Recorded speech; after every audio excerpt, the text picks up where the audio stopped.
Finally Realme তাদের Realme 11 5G এবং Realme 11X 5G এই দুইটা ফোনকে লঞ্চ করতে চলেছে ইন্ডিয়ান মার্কেটে আগামী 23শে আগস্ট। সো এই ফোনটা কিন্তু খুব শীঘ্রই লঞ্চ হয়ে যাচ্ছে এবং অবশ্যই আমরা বাংলাদেশ মার্কেটে দেখতে পারবো। যদি আসে তাহলে অবশ্যই সেটা বাংলাদেশ মার্কেটে আসুক, এই প্রত্যাশা থাকবে। আজকে আমরা কথা বলবো এই ফোনটার সমস্ত রকম ইন ডিটেলস ফিচার্স, এর স্পেসিফিকেশন এবং প্রাইস এবং লঞ্চ ডেট এবং সমস্ত রকম ডিটেলস নিয়ে কথা বলবো আজকের এই ভিডিওতে। So without wasting any more time, hey beautiful people, চলো শুরু করি আজকের এই video without any more intro.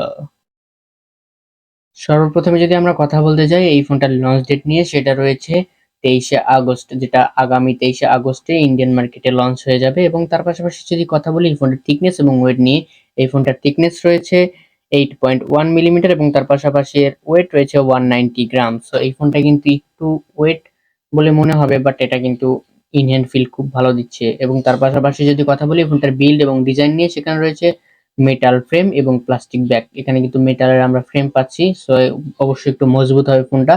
এবং তার পাশাপাশি এই ফোনের ডিজাইন কিন্তু জোস লাগে দেখতে, পিছনের যে ক্যামেরা কাটআউটটা রয়েছে একদমই পুরো বড় এবং জোস লাগে দেখতে।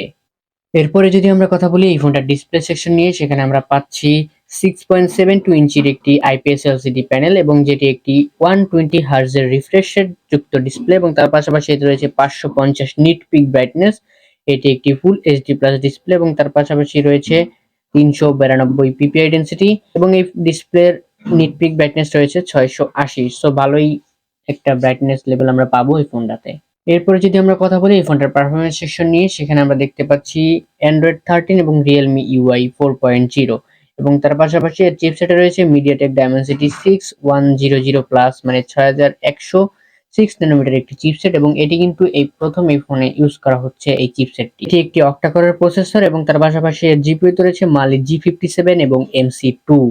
সো আরেকটি কথা বলে রাখি, এই ফোনটা যে রয়েছে 11 5G এবং 11X 5G দুইটা ফোন কিন্তু একদম স্পেসিফিকেশন সেম রয়েছে, তবে এর একটু মাইনর চেঞ্জ রয়েছে দুইটা ফোনের এবং আর বাকি সবকিছুই সেম রয়েছে। র্যাম সেকশন নিয়ে যদি আমরা কথা বলতে চাই, সেখানে আমরা পাচ্ছি 8 256 জিবির একটি ভেরিয়েন্ট এবং এর র্যাম রয়েছে LPDDR4X এর সাপোর্টেড এবং এর রম রয়েছে UFS 2.2 এর সাপোর্টেড। এরপরে যদি আমরা কথা বলি ফোনটার ক্যামেরা সেকশন নিয়ে, সেখানে আমরা পাচ্ছি 108 মেগাপিক্সেলের একটি মেইন শুটার এবং তার পাশাপাশি রয়েছে 2 মেগাপিক্সেলের একটি ডেপথ সেন্সর এবং এখানে রয়েছে এলইডি ফ্ল্যাশ এবং 1080p 30fps ভিডিও শুট করতে পারবেন আপনারা।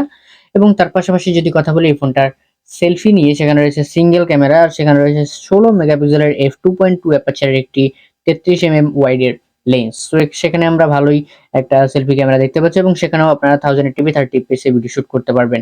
এই ফোনটাতে লাউড স্পিকার, 3.5 mm এর অডিও জ্যাক এবং সাইড মাউন্টেড ফিঙ্গারপ্রিন্ট এবং সমস্ত রকম পোর্ট এন্ড বাটন আমরা পেয়ে যাচ্ছি। তার পাশাপাশি যদি কথা বলি এই ফোনটার ব্যাটারি সেকশনে, সেখানে আমরা পাচ্ছি 5000 mAh এর বিগ ব্যাটারি এবং তাকে পাওয়ার দিচ্ছে 67 ওয়াটের একটি ফাস্ট চার্জার, যেটি 17 মিনিটে আপনার ফোনকে 50% করে দিবে। এই ফোনটাতে দুইটি কালার ভেরিয়েন্টে আমরা পাচ্ছি, সেখানে রয়েছে মিডনাইট ব্ল্যাক এবং সানরাইজ গোল্ড। এই দুইটা কালার ভেরিয়েন্টে আমরা এই ফোনটাকে দেখতে পাচ্ছি।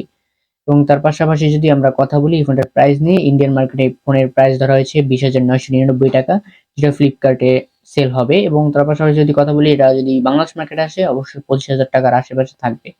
তো আশা করি খুব শীঘ্রই বাংলাদেশ মার্কেটে আমরা এই ফোনটাকে দেখতে পারবো। সো আজকের এই ভিডিওটি কেমন লাগলো অবশ্যই কমেন্ট করে জানাতে পারেন। দেখা হবে নেক্সট ভিডিওতে নতুন কিছু নিয়ে। Till then stay safe and be happy. Chill bro.